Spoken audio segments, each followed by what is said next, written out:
Well, that was wild, wasn't it? The lengths we go to for our gardens, right? Anyway, it's been really stormy here in the Isle of Man, across all of Britain, to be honest. So down in southern England, there's a lot of snow. In Ireland, loads of snow. We've escaped it here for the most part, just a little bit, but it has been windy. And, well, it's always windy on the Isle of Man, but it's been especially windy the last few days. And it has been whipping up the sea. There's these huge waves coming in and absolutely devastating the coastline. So the promenade in our main town, Douglas, is completely ripped up right now. It is a real mess. But a plus side to the storms is that there's lots of kelp and seaweed washed up on the beaches. Now, kelp and seaweed can be collected and used unwashed in our gardens, and it is really rich in potassium, also called potash. And you can use it as a mulch, you can use it in your compost pile, or you can make a tonic or feed out of it. And you do that by seeping it in water and letting it rot down. Now today I'm going to be focusing on just using what I've collected as mulch around some of my flowering plants, so that potassium is really welcome by plants that have fruit and flowers. And then I'm going to be getting to the heart of this video, which is to answer 5 questions. Woo! Ooh, that wind. So I've been nominated by Sean James Cameron, who has a very popular Allotment Garden YouTube channel, and those questions are mainly about they're all about the allotment. And then in the last video, I asked you guys to give me some more questions, so I've selected 5 more. So there's 10 questions in total, and as soon as I finish mulching my plants here and pouring myself a cuppa, I'm gonna get straight into the heart of it.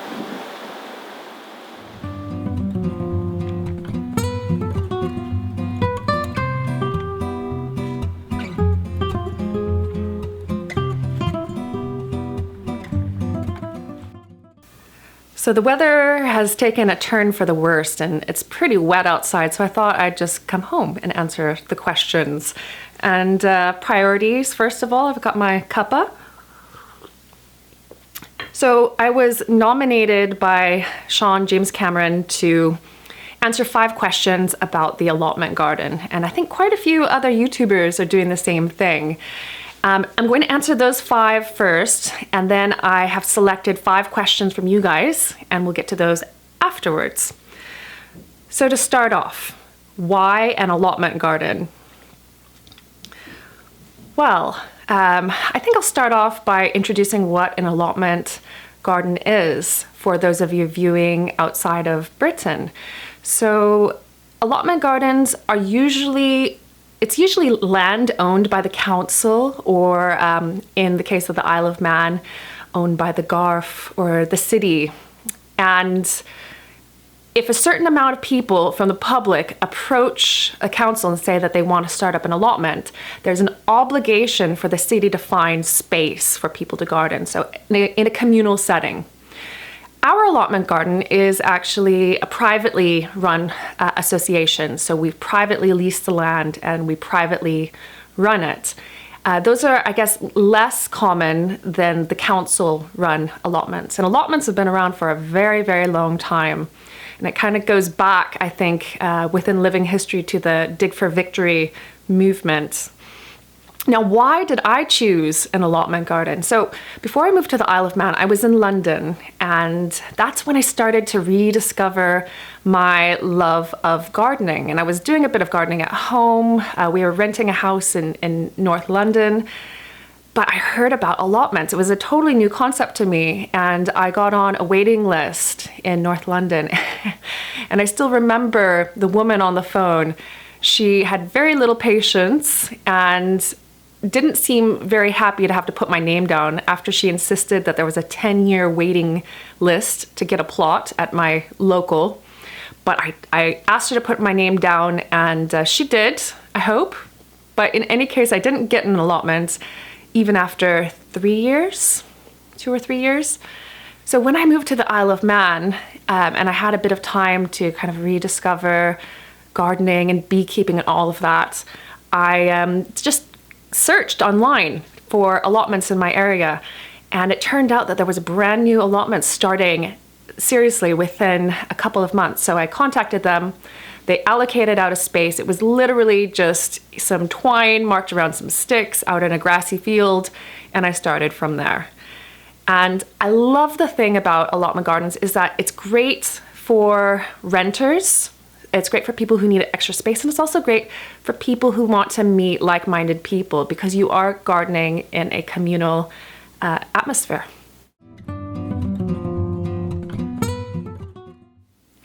The second question is why YouTube?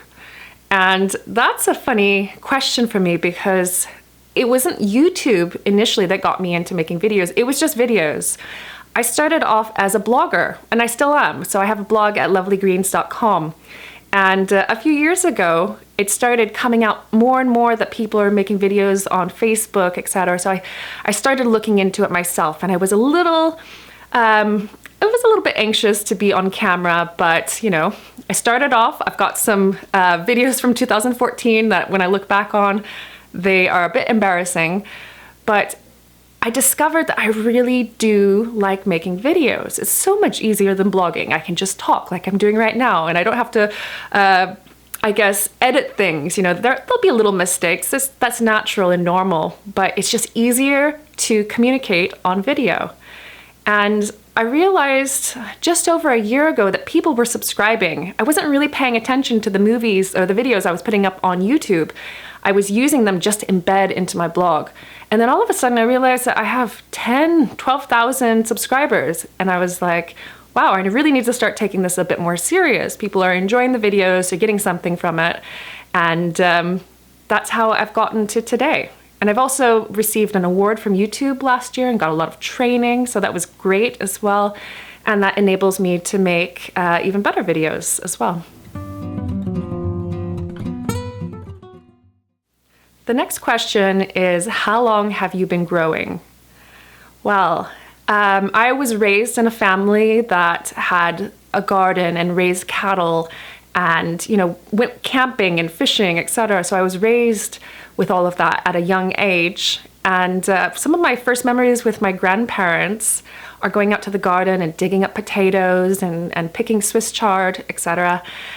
And I don't remember doing very much gardening at that point. It was mainly picking things, which I think is a great way to introduce kids to gardening because it's come full circle. So when I turned 30, something happened and I was obsessed with the idea of starting a garden and kind of relearning how to grow things. I've always liked plants, but I think in my 20s I was a little bit more concerned with a career and paying the bills, etc. So when I had a little bit of extra time, I was able to kind of focus on that. And here on the Isle of Man, it's perfect environment for growing because, you know, there's plenty of space at the allotment. There's a little bit more elbow room than in a place like London.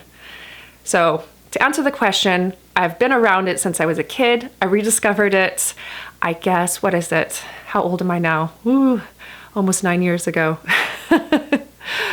So, for a while.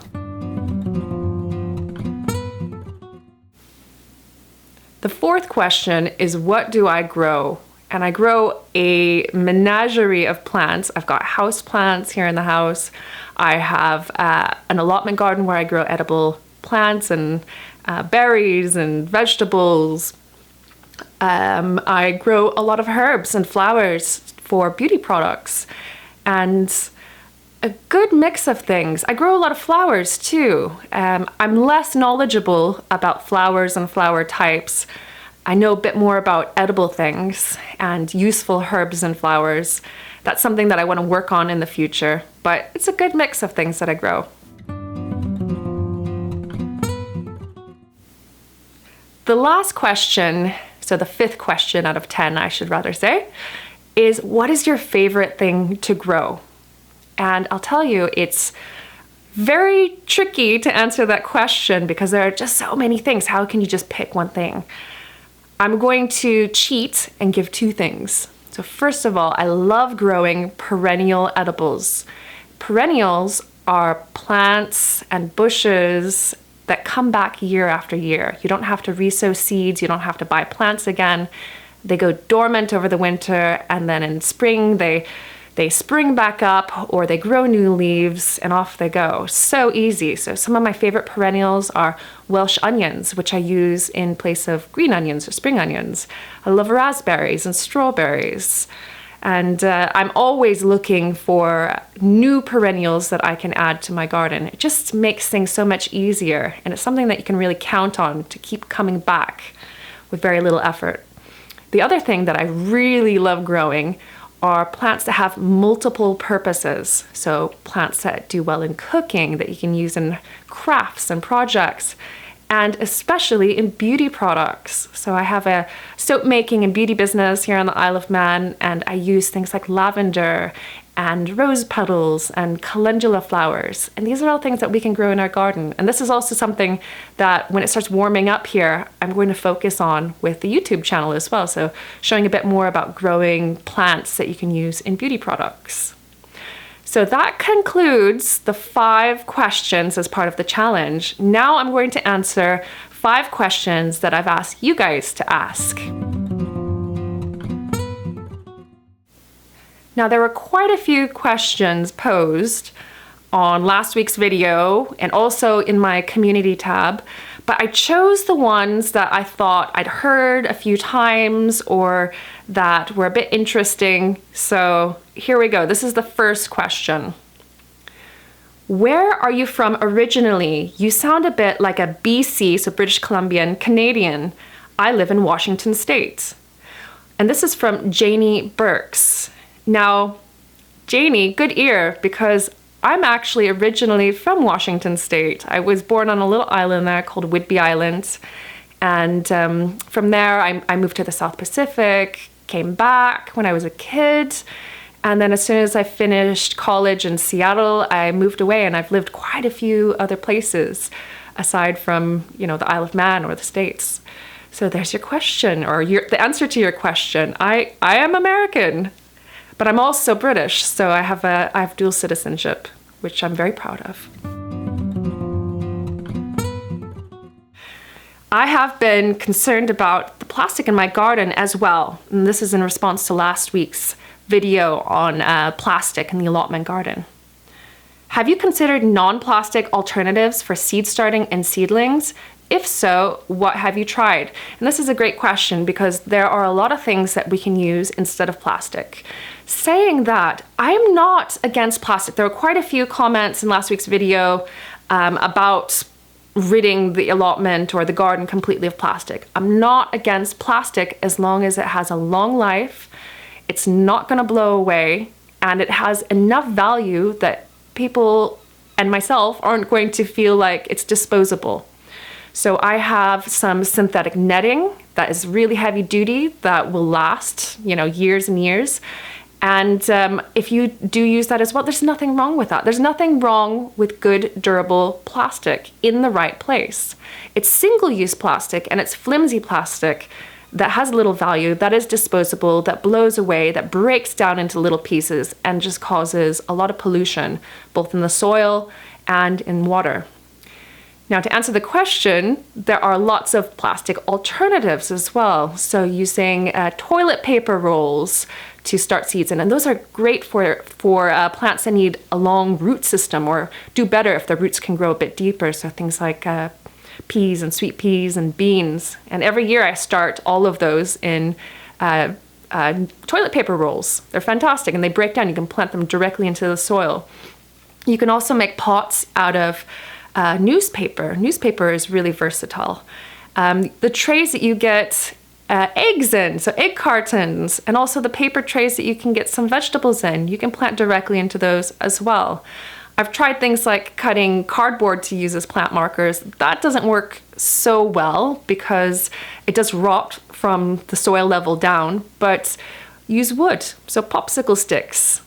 There's lots of things that we can use. It just involves being a little bit creative with how we think, and also reusing things that we have in the kitchen and in the home. So, just put your thinking caps on whenever something comes your way that looks like it can hold anything as far as a plant is concerned. Set it aside, and it'll be a great way to reduce flimsy single-use plastic like seed trays and things like that that don't have longevity.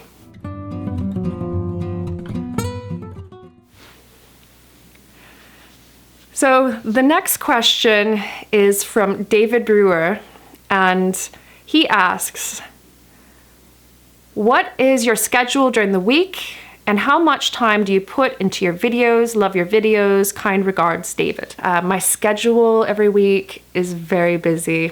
I work every day, but it's different from having a 9-to-5 job because I love what I do. It's just part of my life now. So when I wake up, I think, okay, what do I need to do? I need to definitely make some soap. I've got to get back to some customers.